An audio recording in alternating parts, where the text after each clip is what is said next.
Welcome, everybody. And thank you for coming on a very warm summer day. And I know this is going to be an extremely special treat. It was well over 6 months ago when I had the pleasure of meeting with today's speaker, Dean Yash Gupta. I had told him at that time that I learned about him because he is a very prolific participant on the Washington Post's what I'll call leadership blog, and you have to be invited to participate. And I was impressed not only by what he writes on the blog, also by the fact that on the Washington Post usually every Sunday chooses 3 responses to highlight in the business section of their printed post. And I kept on seeing your name over and over and over again, and I said, who is this man? You know, he's right up the road, he's got such intriguing and creative thoughts about leadership, I just need to meet him. And so we arranged for a conversation, and he graciously accepted the invitation to talk to us today. Dean Gupta just had the pleasure of meeting with our center director, Rob Strain, for this morning, and I have the pleasure of hosting this part of the colloquium today. My name is Gail Williams, for those of you who don't know me, and I'm the coordinator for the colloquia series.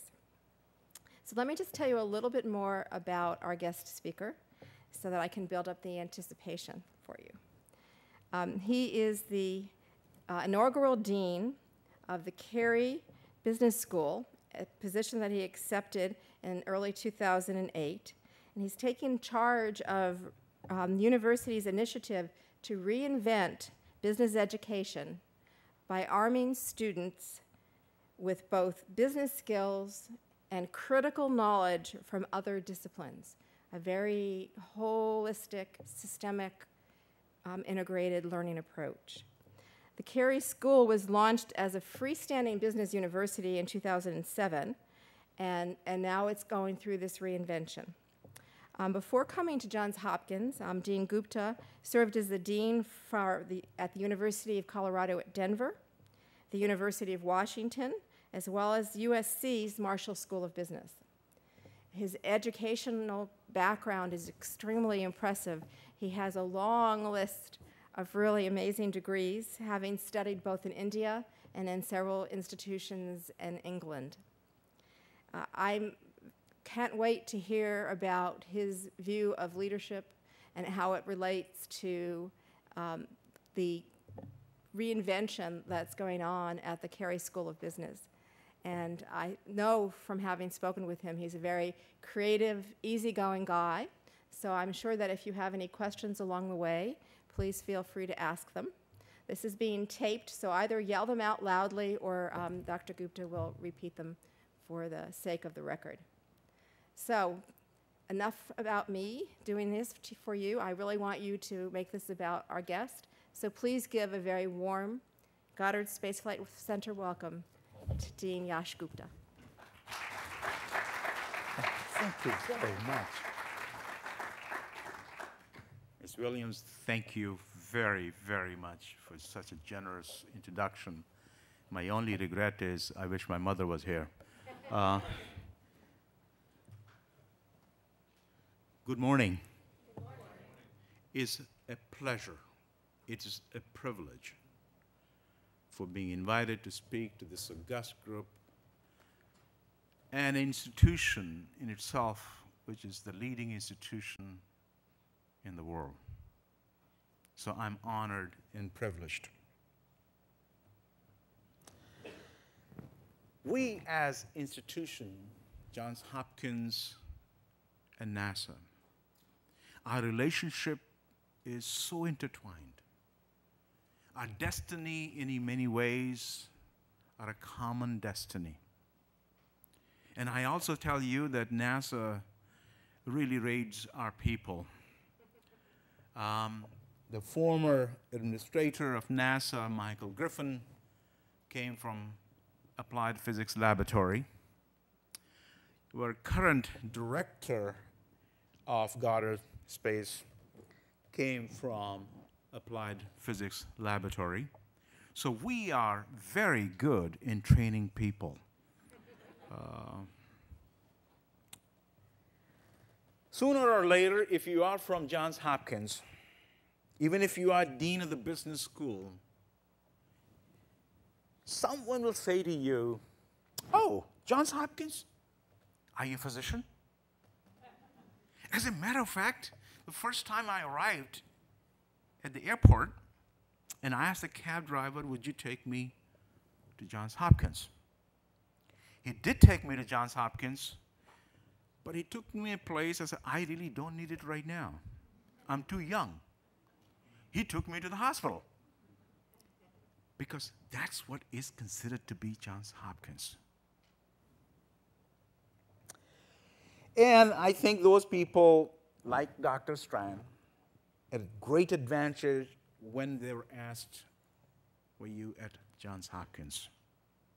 Were you a physician?" He could say, "No, I'm not a physician. I'm a pioneer. I'm a pioneer." That's what's exciting for a visitor like me to come to Goddard Space Flight Center. NASA is the home to the last pioneers. It is a privilege for this nation. It is a privilege for citizens to have such an asset. Like so many people around all over the world, I have tremendous admiration for what you do here at NASA. I also feel a certain sense of affinity for your mission. About 2.5 years ago, as Ms. Williams said, I became the first dean of the Carey Business School at Johns Hopkins University. As you know, Johns Hopkins had offered business classes of various types for many, many years. As a matter of fact, it started in 1916. It had been ever created even a part-time MBA program in 1990s. But the creation of a standalone free business school, specifically devoted to bringing discovery and innovation to business practices, was a profound departure for an institution like mine.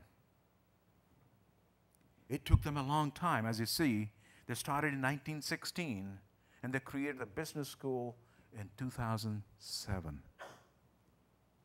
We founded this new school just in time to watch the stock market implode, the credit markets freeze, unemployment spike, and the businesses across America shut their doors. Someone commented and was very sympathetic, of course. He said, "Dean Gupta, you have an impeccable sense of timing." But I replied, "No, we couldn't have planned it better." That way I see it, right when a new business model is so sorely needed. We were given an historic opportunity to help transform business education. Whenever there is a situation like this, you create an opportunity. That's one lesson of leadership. And by doing that, we can really help transform businesses and business schools. We are the new kid on the block. We have no baggage. That's what I like to call it. But this is uncharted territory for us. As a matter of fact, when Alexander, the great Alexander, was marching across the Asia Minor, looking for new lands to conquer, a nervous lieutenant came to him. He said, "Where you have brought us is not on the map." To which Alexander replied with dismay, "Great armies do not march on the map. Great armies make the map bigger. The great leaders make the maps bigger." That is what you do here at Goddard and throughout NASA. You make the map bigger. When Rob Strand was leading our space department at APL, He oversaw the launch of 3 major initiatives: New Horizons spacecraft for Pluto, the twin stereo solar study phase probes, and the Messenger spacecraft to fly past Venus on the way to Mercury. Ladies and gentlemen, that's making the map bigger. That's what the leadership is about. And that is our goal at the Carey Business School. We did not launch yet another business school. As you know, there are 2,600 of them in the United States. So we did not create yet another business school in order to tread the time-worn creases of the familiar map. Our mission is to make the map bigger, just like yours. We want to be pioneers. Smile, small way, but you're the big pioneers. And what an exciting prospect that is. And how timely, too. Otherwise, nobody would have listened. Everybody was going, well, no companies would be listening to me. Perceptions of American business have been deeply shaken by the events of the last 2 years. A recent survey of public opinion conducted by Pew Center found that a remarkable 44% of all Americans believe China is the world's largest leading economic power. But in fact, U.S. remains the world's largest and the leading economy by far. However, only 27% of those people who were interviewed thought that U.S. is still number 1. This tells us something important about just how deep and how deeply concerned Americans are about the current economic conditions. Today, there's a growing perception that globalism is no longer a benefit to the average American. There is this sense that in the new global economy, America's stars is waning. Perhaps our race is waning. There is a nagging fear that perhaps we lose more than we gain through our involvement in the world economy. But I want to tell you that that's not true. But the last thing we need to do is to throw our towel up in despair. Ladies and gentlemen, please do not despair. It reminds me of a story. A friend of mine was opening a new outlet, new shop. I sent some flowers. And of course, I attended the gala event in the evening. And indeed, I did see my flowers. But however, it said, the message, rest in peace. Of course, I called the florist. There is something wrong. And the gentleman on the other end said, don't despair. Someone in this town, somewhere, has your flowers which says, good luck on your new location. So, ladies and gentlemen, please do not despair. This shall pass. So, much of what we are witnessing in the growth of economies in China and India and elsewhere represents a success of increased international trade. Globalization brings better health and better life to millions of people all over the world.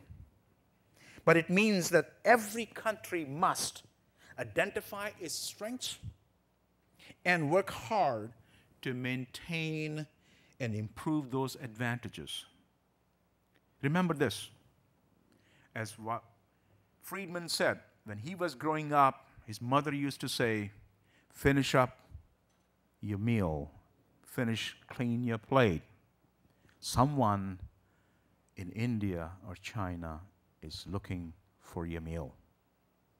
He says, now I tell my children, finish your homework. Someone in India or China is looking for your job. Competitiveness is going to be the fundamental thing they'll make our economy strong, our nations strong. This is where NASA and our system of higher education share an important commonality.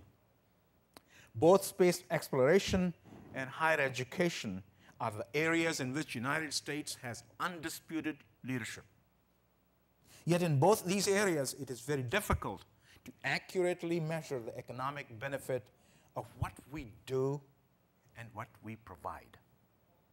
And in both areas, some have suggested that our preeminence is waning. On paper, for instance, China has the world's largest system of colleges and universities, with a total enrollment of 20 million full-time students in the tertiary education. And we are all aware of the tremendous strides being made by the Chinese and Indians in space programs. In 2008, the Indian Space Research Organization successfully launched its first lunar probe, while future plans include manned space stations and missions, further lunar explorations, and interplanetary probes. In 2003, China became the third country to independently send humans into space. It has announced ambitious plans to inhabit orbiting space mission stations and to conduct both manned and unmanned explorations of Moon, Mars, and beyond. But in these instances, it is not the quantity of students in colleges or the number of space launches that really matters most. It is not the numbers. It is the quality of working being done that counts. Another thing about leaders is not the quantity that counts, it is the quality, is your signature. There is a difference in scientific achievement between Sputnik 1 and Explorer 1. The quality of outcomes is the key drivers of success. At present, in terms of quality, America's space program and its institution of higher education learning continues to lead. For example, Jiaotong University in Shanghai produces annual ranking of the world's leading universities based mainly on the production of science and scientific research papers. Of the top 20 universities in the world, ladies and gentlemen, 17 are American. 2 are British. 1 is Japanese.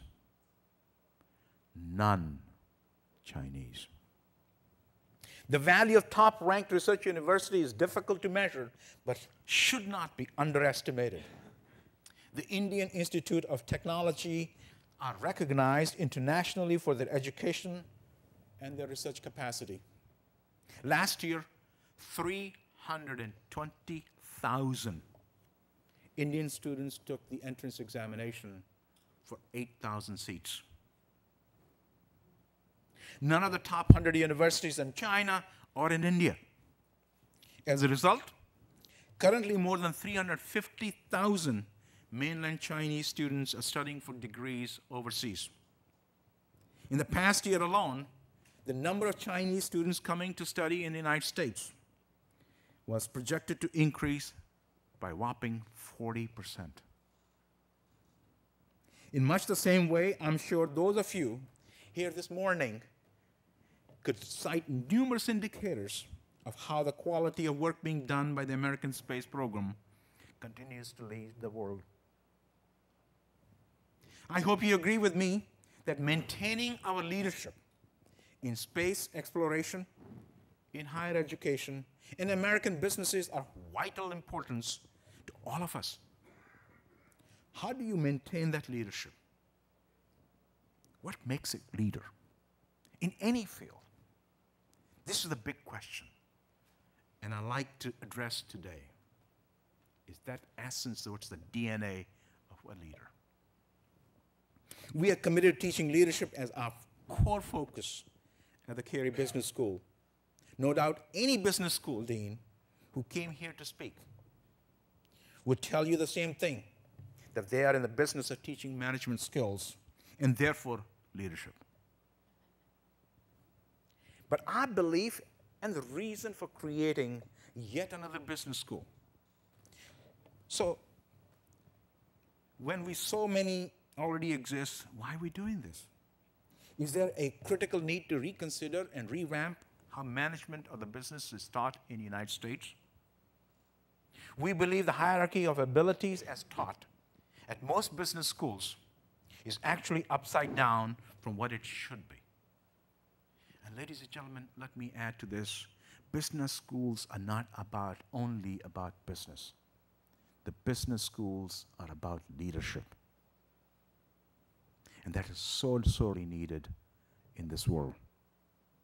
That leadership is not only in business, that leadership is all about humanity.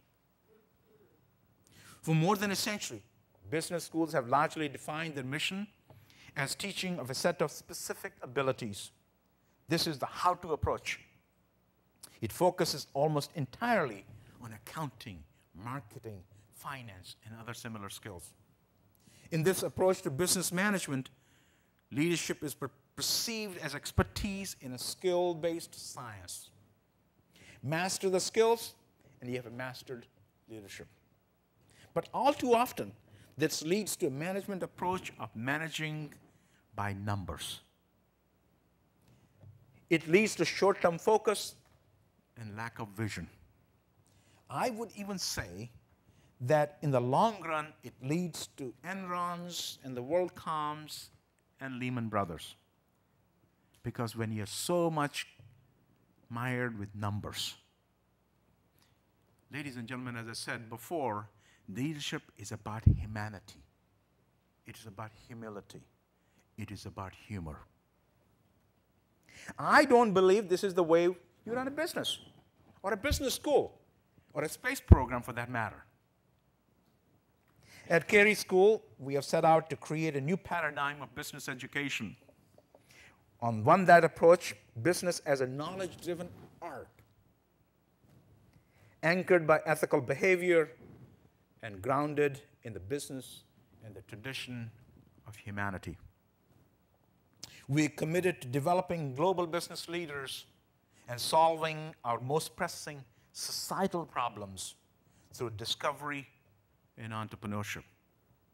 Yes, we still teach accounting, marketing, and finance.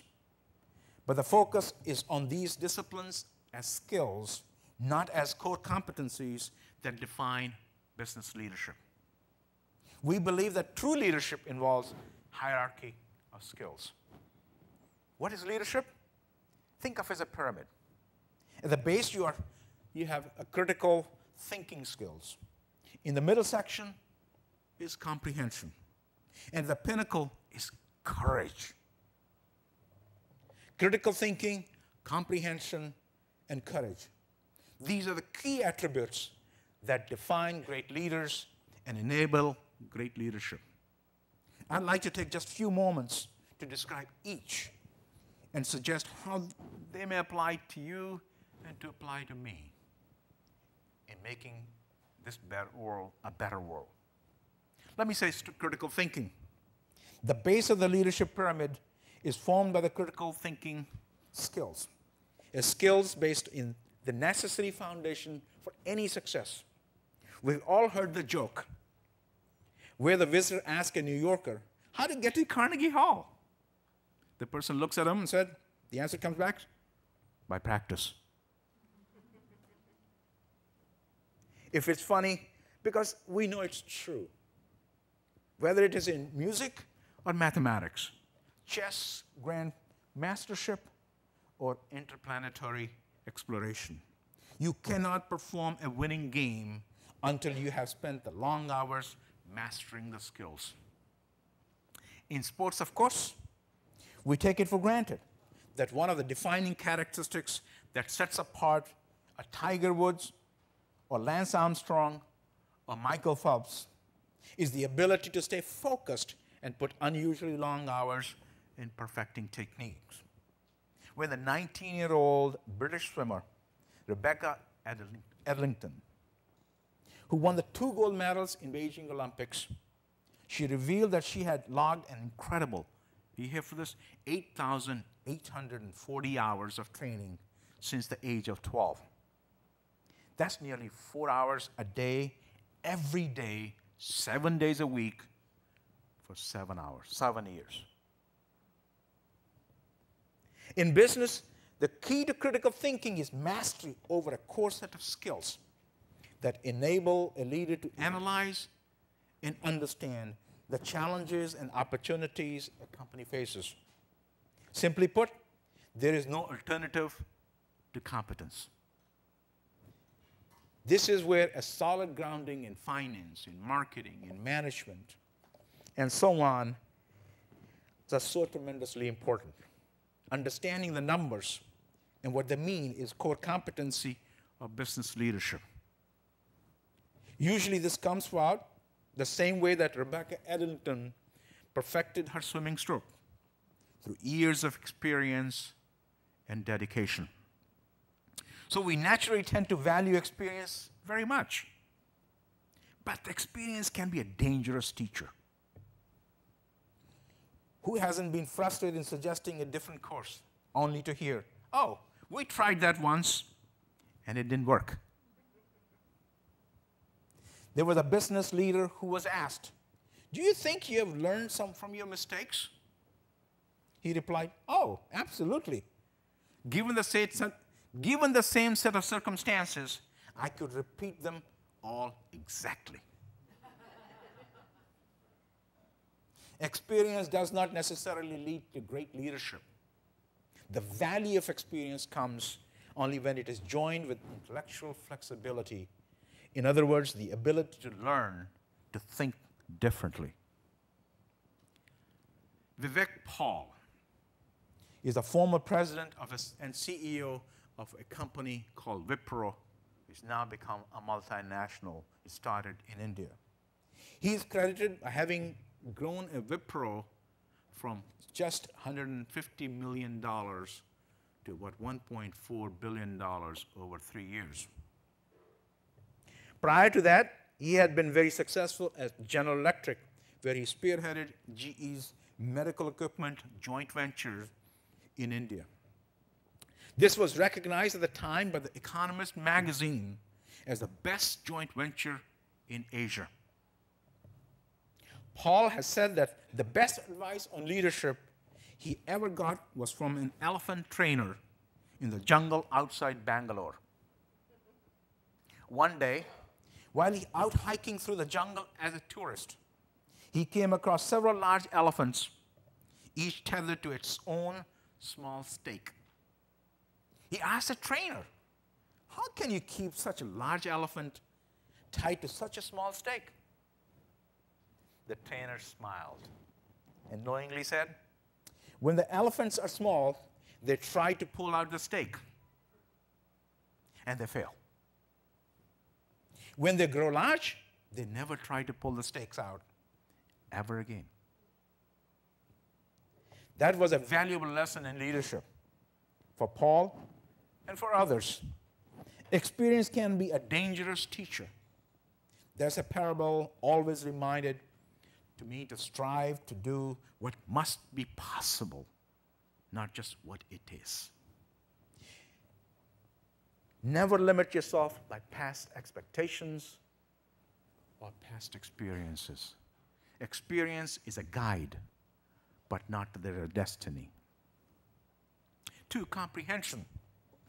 On the base of core competencies and critical thinking skills, a leader must build a structure of comprehension. Every day, the world just gets a little smaller. Aviation and telecommunications have done so much in past century to eliminate distance.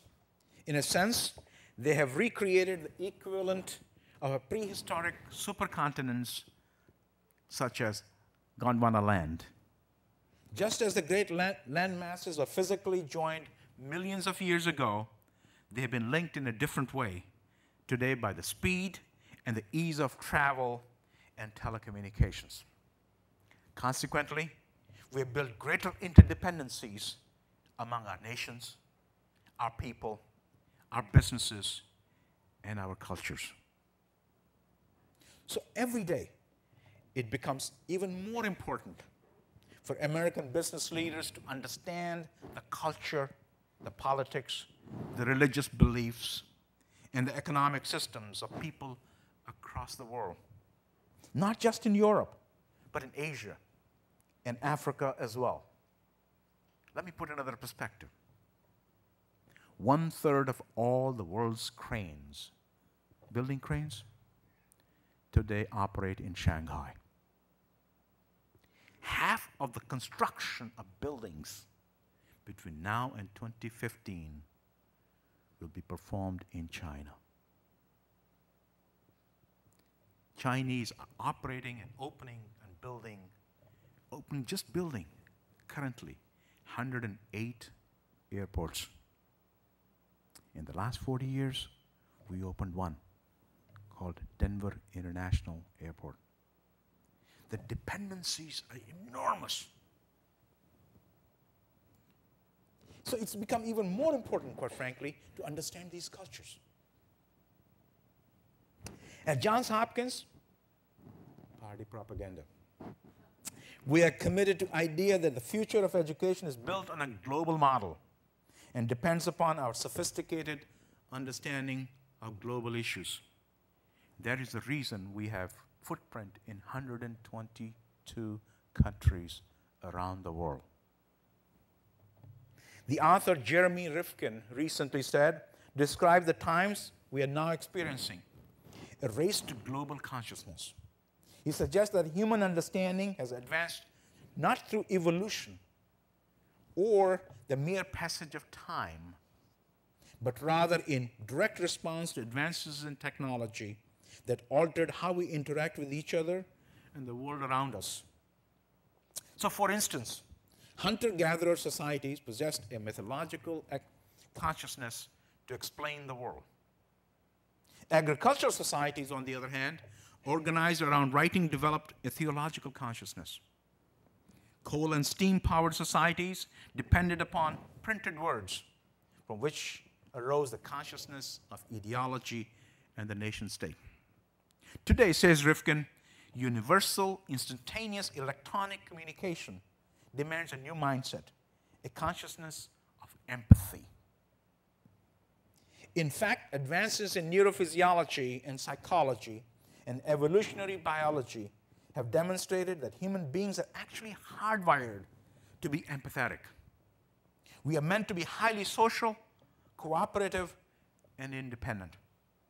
The internet and the decline of national barriers provide the opportunity for the sense of global consciousness to emerge. It's a great lesson for leaders. So some of this is we are still seeing in our own work every day. How many of you work strictly and entirely within the boundaries of your own discipline, dealing only with colleagues in your own department? How many? Not very many. Fewer and fewer do every year. There is an enormous growth in the awareness of the interconnectedness of knowledge across disciplines, across cultures, and across national boundaries. Bangalore has the highest number of engineers of any town or any locality in the world. It happened just in 10 years. 600 international companies have research centers in Bangalore alone. Therefore, not surprisingly, higher education, which for many years now has ranged beyond cultural and national boundaries, is a primary driver in this new global consciousness. This is where the modern business school comes in. Those of us in business education must be committed to preparing students for this new paradigm.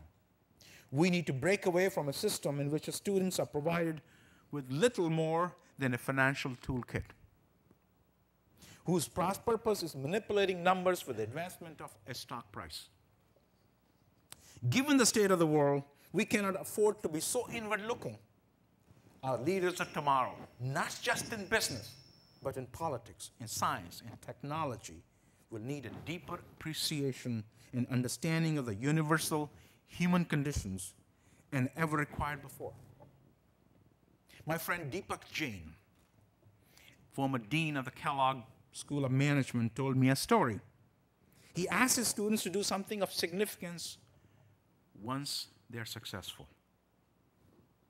To that, one of his students said, Dr. Jain, the world is so big.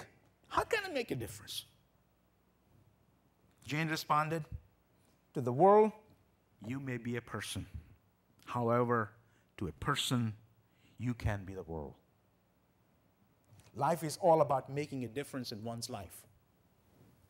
That is why at the Carey Business School, we ground our educational approach in the humanistic tradition and shape it with a strong emphasis on moral reasoning and ethical decision-making.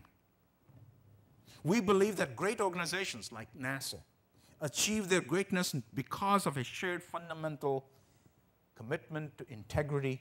Commitments are honored, hard work is applauded, and outstanding contributions are rewarded, and trust and honesty among colleagues is expected. Great organizations share certain characteristics, no matter what their purpose. There is a passion for mission and a real commitment from the leadership down to the goals driving the organization. There's a shared willingness to persevere and persist in achieving those goals. There is a patience in the willingness to keep on working until the mission is fulfilled. As some of you know, Thomas Edison tried many different ways to invent what we now know is the electric light bulb. He once said of the efforts, I have not failed. I just found 1,000 and 10,000 ways that it won't work. And there is even a sense of providence, a faith in the goals of the organization and the ability of the members of the team to achieve those goals. Leadership, ladies and gentlemen, in a great organization is manifest in the ability to look beyond. Those that have the gift are successful. Others may soon find themselves driving their businesses into extinction. For example, we see BP. What's happening? Let me give you another example.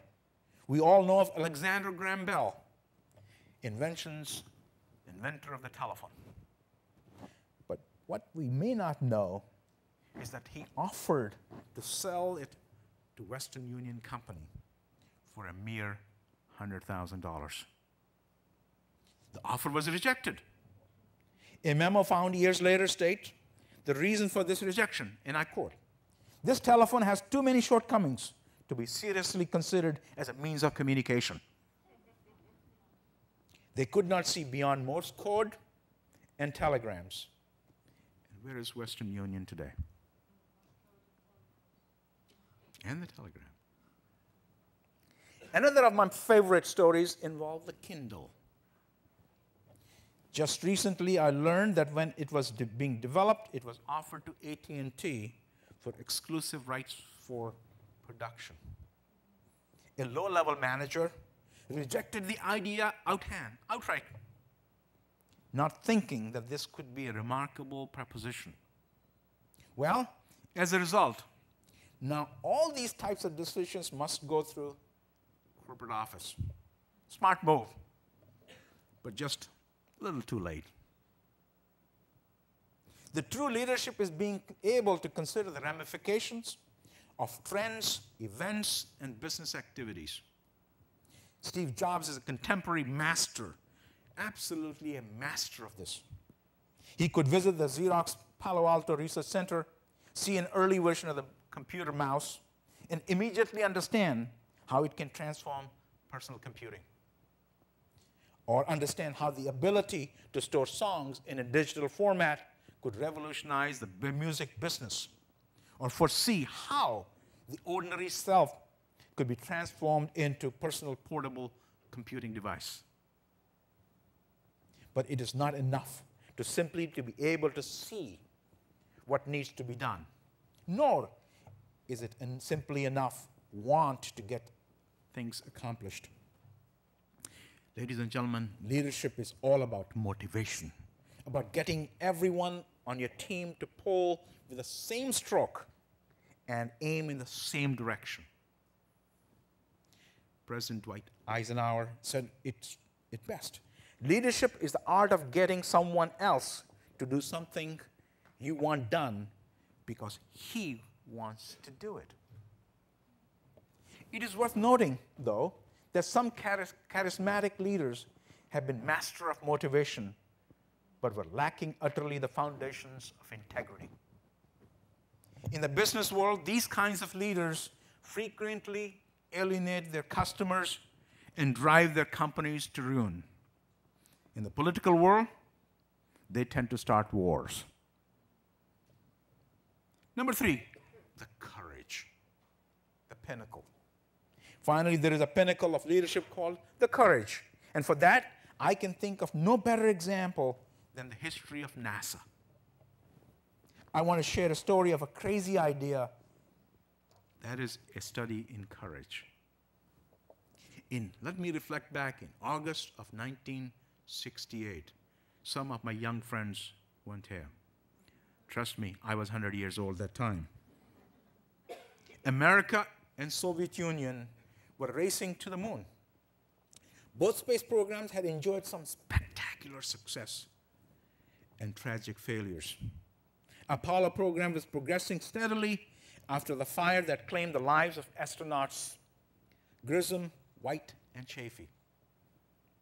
It was a step-by-step approach of the planned lunar mission, orbiting, docking, circumlunar voyage, lunar orbit, descent, and landing. The trouble was, while the command module had passed its pre-flight tests with flying colors, various technical problems were afflicting the lunar module.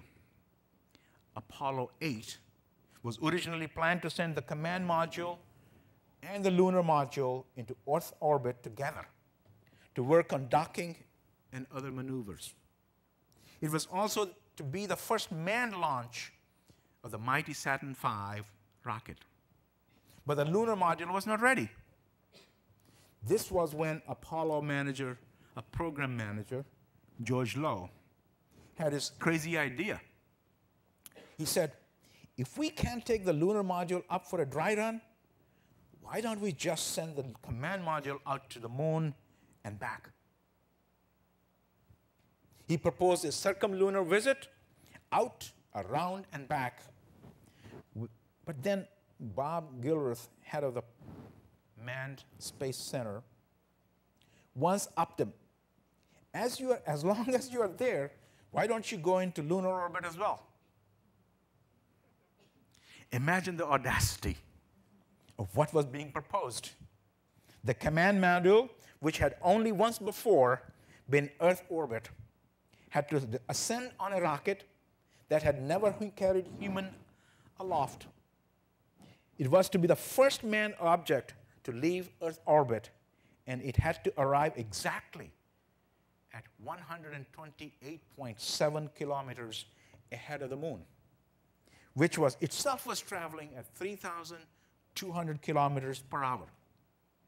If the command module traveled at a rate that was less than a mile an hour different than calculated, it would miss the moon by nearly 1,000 miles.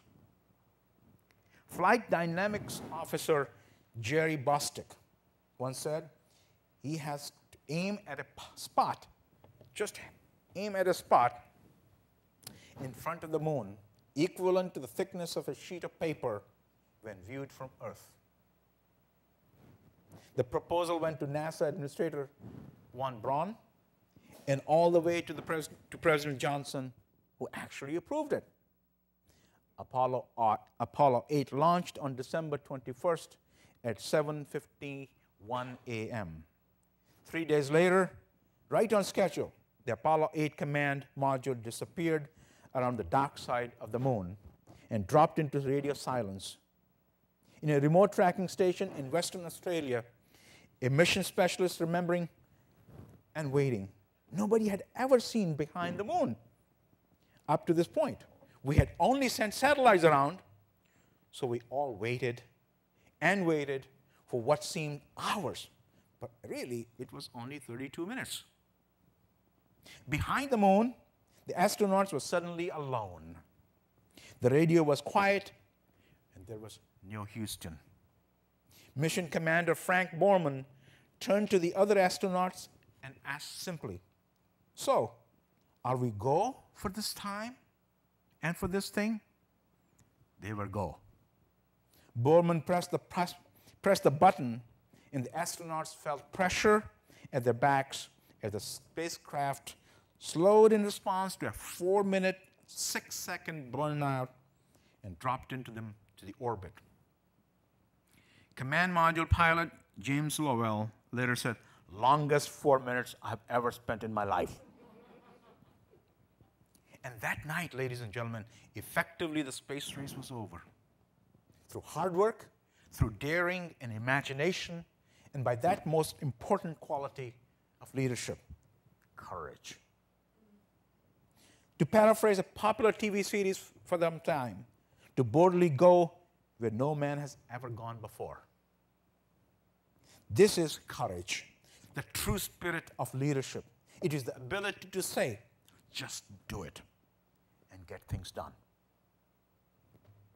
Maryland has been a long home for the spirit of leadership, whether it was building the first railroad in America, or running the first telegraph line, or pioneering both first weather and first communication satellite right here at Goddard. We have a history and an expectation of becoming a world leader. But as they say in financial services industry, especially lately, past performance is no guarantee of future success. I will share a brief story about how advantages can be abandoned, great opportunities squandered, and how leadership is lost.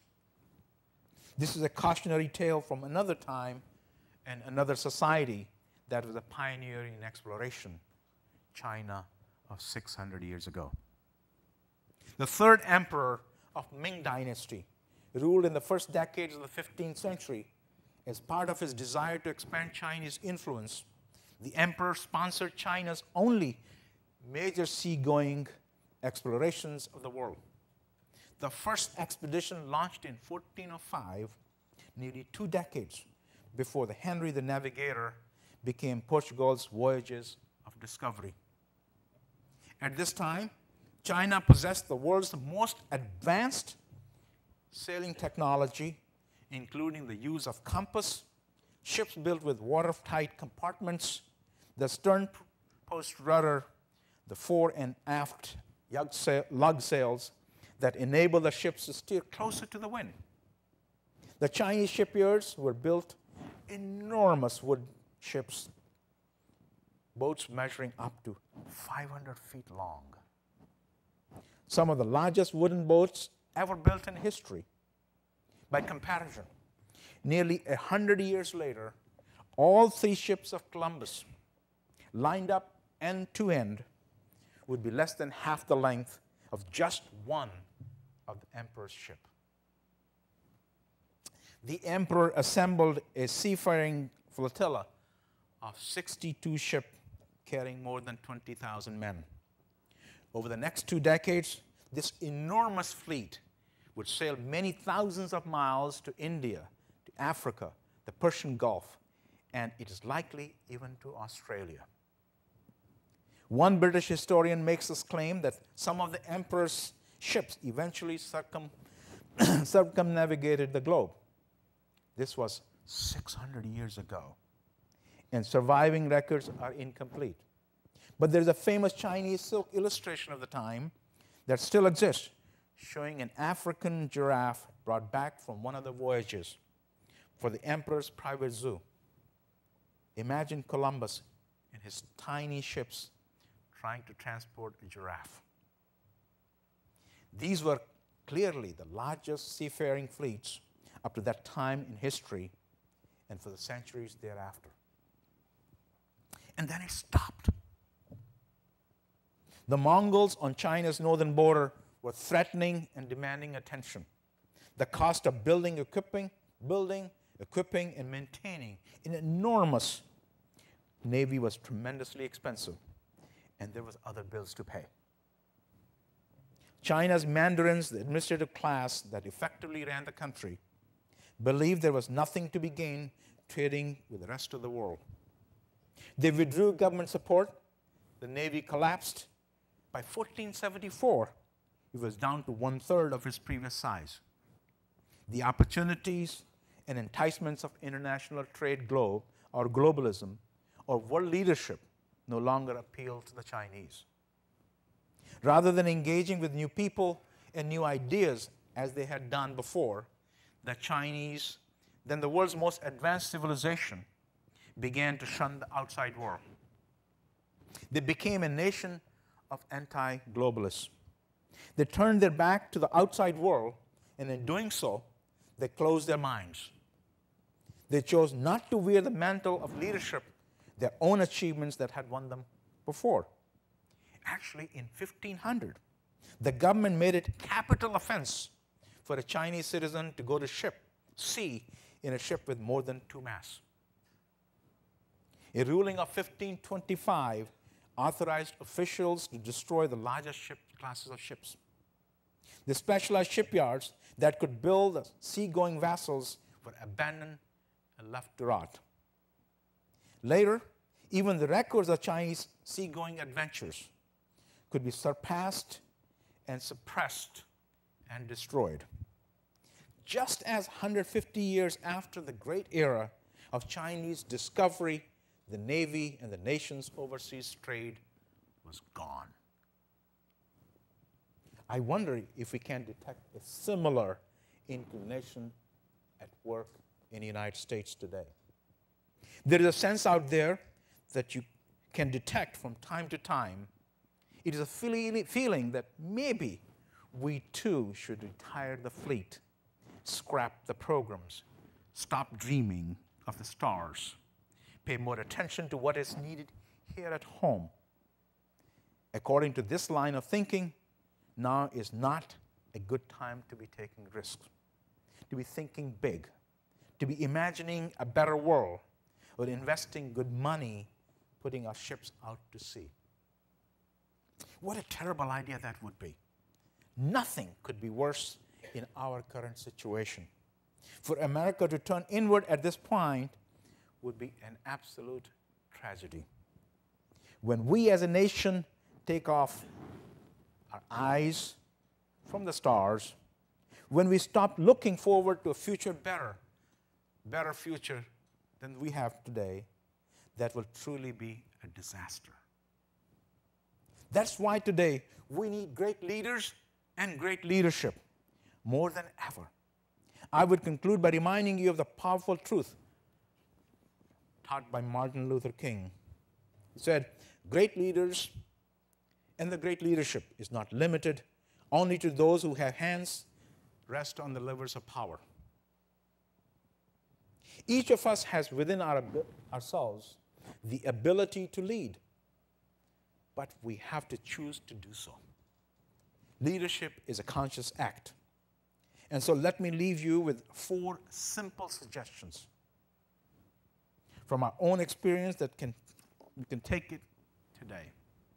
Number 1, sharpen your skills. You're never too old, never too far along in your career for new training, new education, and new enlightenment. Expand your skills, expand your horizons, enlarge your mind, and grow your leadership abilities and capabilities. Number 2, name your sacred cows. They may be yours. They may belong to your work group or all I know at NASA. But what are the assumed beliefs that underline the decision-making processes? Name them. Write them down. They may be valid, but unless you know what they are, you can never truly think flexibly. Don't be the elephant tied to the very small stake of a stale idea. Number 3, write. No, you do not need to be a Tolstoy or Dickens or even Tom Clancy. But you don't need to be.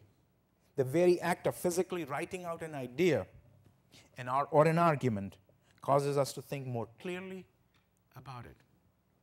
One of the most valuable things I do, as Ms. Williams said, is write a blog for the Washington Post on leadership. It makes me think my thoughts through in complete sentences and full ideas.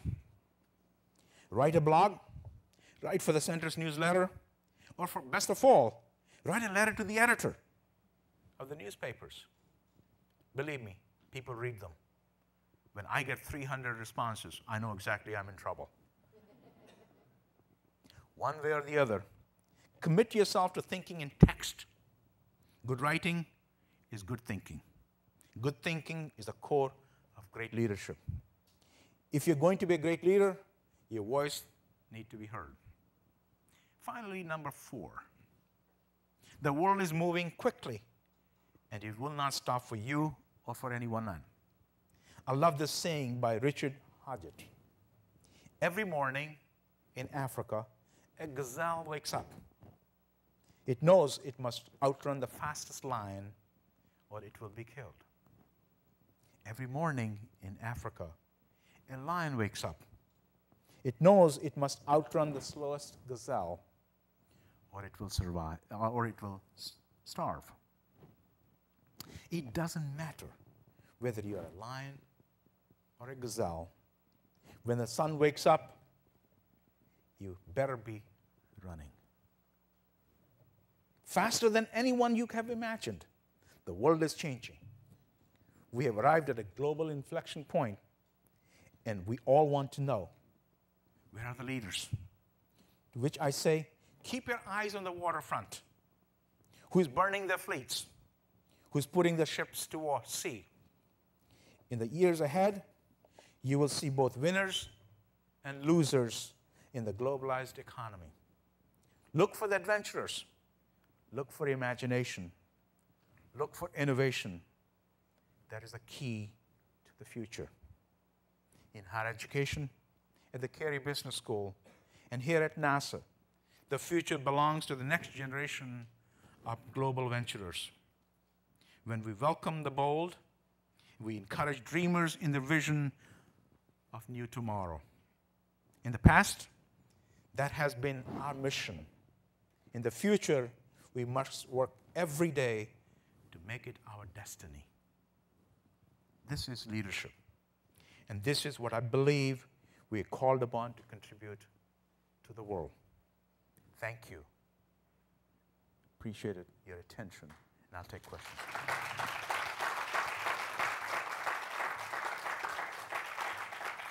Thank you. I'm open for questions. If there's no question, let me give you a joke. No, but let me ask the question.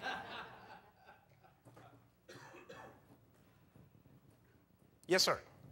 So when you follow a dream and you have a vision, the first thing you're up against is obstacles of people who are determined to make sure you don't accomplish. That's where the problems come in. How do you deal with that? Well, obstacles will always be there. If there is no obstacle, then it is not worth doing this. Because the challenge, the juices that flows, is when you really have the obstacles and it's just, I got it. And there's different kinds of obstacles.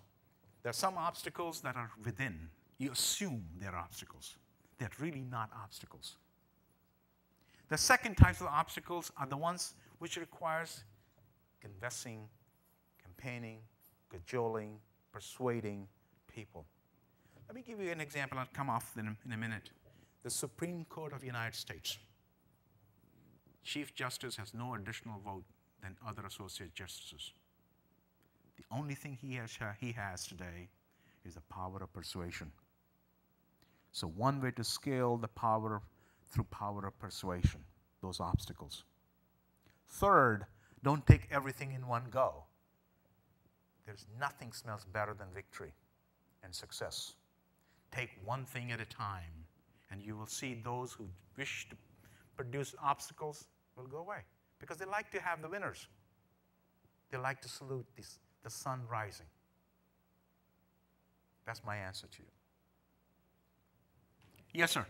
Context of your comments on leadership, innovation, competitiveness, if you could be a futurist for a moment, where would you see the national dialogue on diversity being in, say, 2020 and 2030? Where will the national dialogue of diversity would be in 2020, 2030, given the issues of innovation and leadership? Ladies and gentlemen, the diversity is as critical as it gets. Let me share with you why. Let's go back to the history and move that forward from 1980 to 2020. In the United States, working class people in between the age of 25 to 65, in 1980, 82% of the people were white. And therefore, 18% of the population of the working people were people what are called minorities. Let's move it to 2020. That 82% will go down to 63%. That means the 37% will constitute minority. Hispanic population will go up from 6% to 18%. Why I tell you the numbers? If those who are going to retire by 2020, a whole lot of them came through GI Bill. The level of education was extremely high. Those who are backfilling do not have the same level of education. Put that in perspective. During the same period, the Hispanic population with college degree will go from 8% to 11%. Asian population with college degree will go up from 36% to 46%. The white population with college degrees will go up from 20% to 30%. It is the time when knowledge is the currency. It is a time when the knowledge is competitiveness. It is a time when the knowledge is innovation. Unless we do something about it, we will be in trouble. Put another economic context. From 1980 to 2000, our per capita income went up by 40%. If we don't do anything about this, then our incomes will go down in the next, from 2000 to 2020, by 2%. Now, what does that mean? Who's paying taxes? How are we going to recover the revenues for Treasury? And that means how are we going to pay for all the commitments the government has made? And it's not small feat. Let me tell you this. The United States government today has made the commitments, funded or unfunded, to the tune of $54 trillion. Not million, not billion, trillion. And ladies and gentlemen, remember this. The next one comes is quadrillion. Remember this because we will need it. That is equivalent to $184,000 for every American man, woman, and child. So I hope that you have good savings account for that debt. I'm afraid we don't. Our savings rate is 109th in the world. We have no money. Education coming in is declining because the population that is coming through, unless we fix that problem of diversity, and therefore the innovation will hurt. Have I answered your question? Yes, sir. I love your age. I wish I was your age.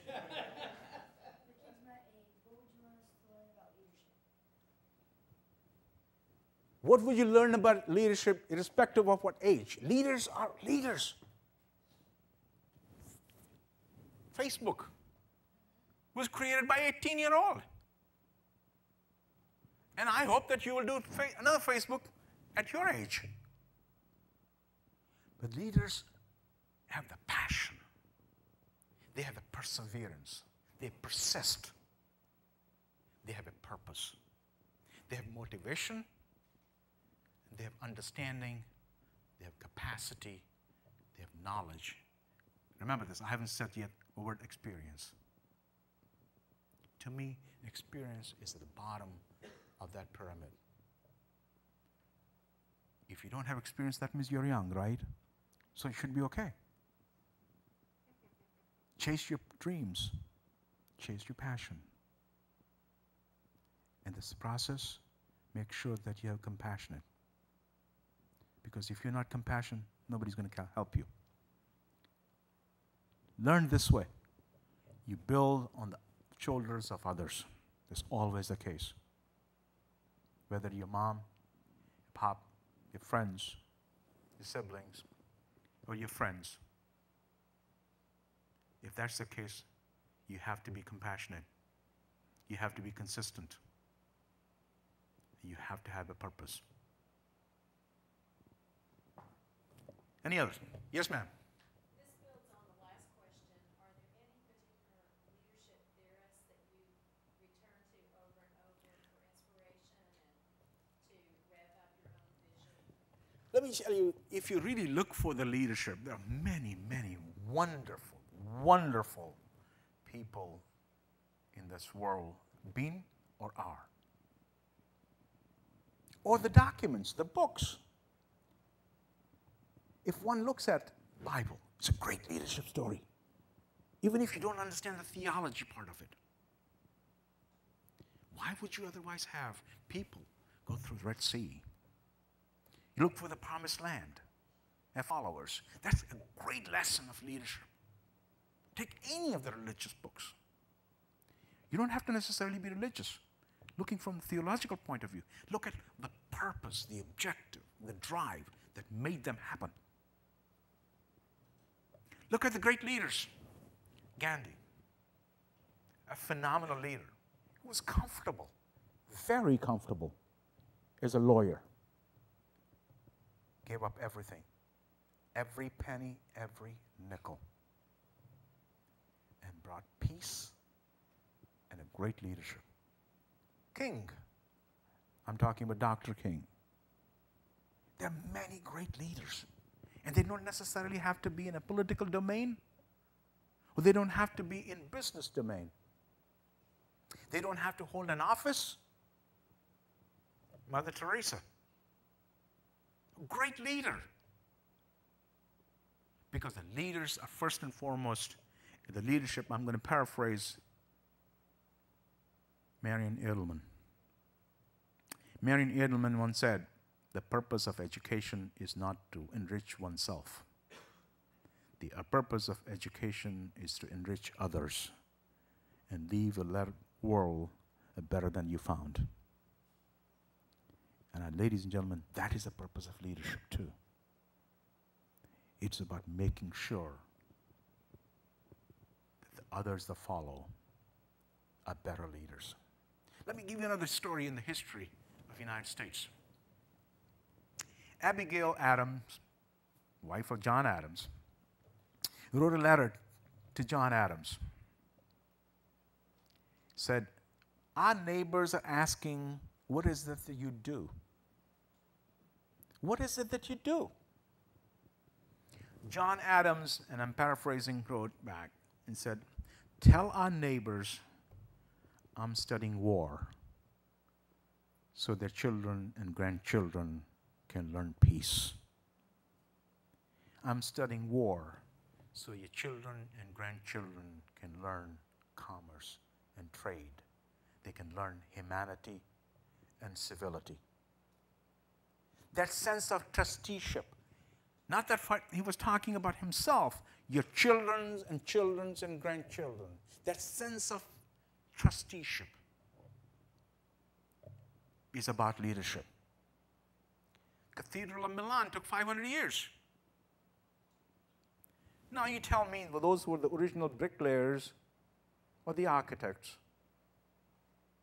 Did they really know? Did they know that they're going to enjoy that cathedral? No. That's a sense of trusteeship for others. That's a part of what leaders are all about. And for them, they were leaders. You don't have to be a leader by virtue of the possessions of wealth or the possession of might or the possessions of followers in the political context. That young man could be a leader tomorrow if he's not already today. That's what it's about. Have I answered your question? Any other? Yes, ma'am. What would you say for people who have a sense of leadership, however they're not in a position of leadership? So, in terms of melting together, teamwork, while you have an innate spirit of leadership, sometimes that collides with each other. Well, what would I say? Now, I'm just going to paraphrase your question.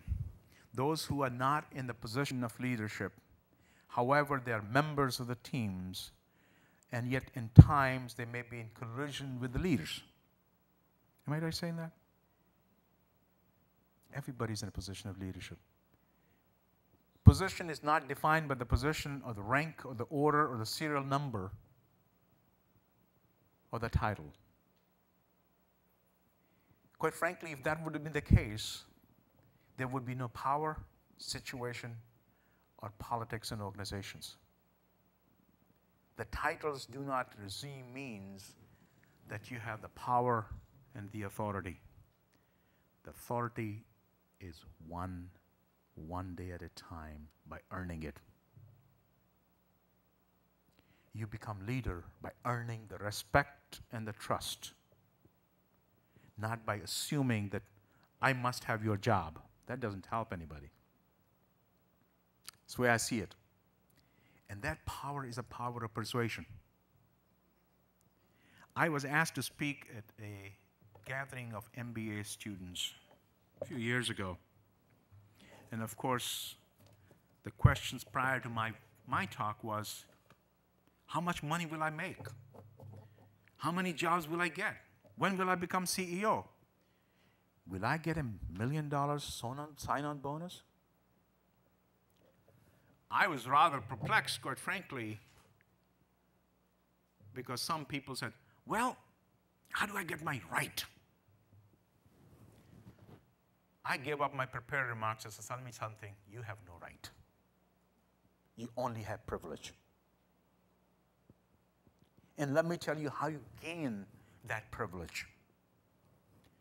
When your boss says that you have this project must be delivered in 2 months, you deliver it in 1. When the work starts at 8, you be there at 7. When the work finishes at 5, be there until 6. If somebody says you must talk to 2, talk to 20. If work says that you don't have to help on this, you go and help them. You will become indispensable. You have all the rights and all the privileges, and you'll have more authority than you know. And that's what I think you should do. Any other question? And ladies and gentlemen, leadership is about sometimes things you don't necessarily know. Go by with the flow. Sometimes it happens. I'm reminded of a story. A man checked in a hotel and found there was a computer in the room. So he decided to send an email to his loving wife. However, he accidentally typed the wrong email address. And without realizing that error, he sent a message. Well, somewhere, a widow just returned from home from her husband's funeral. The widow decided to check her email, expecting messages from her relatives and friends. But after reading the first message, she fainted. The widow's son rushed into the room, found his mother on the floor, and saw the computer screen, and that read, "To my loving wife. Subject, I have just reached. Date, June 8th, 2010. Message, I know you are surprised to hear from me." She had just buried him. "They have computers here now. and you are allowed to send email to your loved ones. I have just reached and I have checked in. I see that everything has been prepared for your arrival tomorrow. Looking forward to seeing you. Have your journey, and I hope your journey is as uneventful as was mine. Thank you very much, ladies and gentlemen.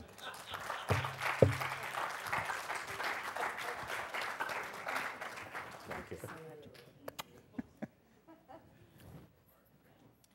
If I could just beg your indulgence for just a couple of minutes, I just wanted to, first of all, tell you how inspired I was by sitting here listening to you, and how it so reminded me of the aspects of the philosophy that we have here at Goddard that it comes to leadership development, that leaders are not necessarily born. People can learn leadership. That leaders are not leaders because of the position that they have. It's because of the choices and the actions that they make. That conscious choice about everything from your mood to your mindset to your attitude to how you interact with other people is really so critical. And that leaders actually are very conscious of the mood that they set and try and set the mood that's conducive to the outcome that they want. It reminds me of something that I say from time to time in various leadership classes, and that is to someone who perhaps lacks a little bit of confidence, or maybe is aiming a little bit lower than I honestly think that they are capable of. And I'll say, what if you were 10 times bolder? What is the worst thing that could happen if you were 10 times bolder and you acted that way? So I want to thank you for your inspiring remarks, for energizing me again, and for the effort you obviously put in so that you can draw many parallels between the world in which you normally find yourselves and the world that we here at NASA find ourselves. I invite you to come up just for a moment because we have a token of appreciation for you. This is a plaque.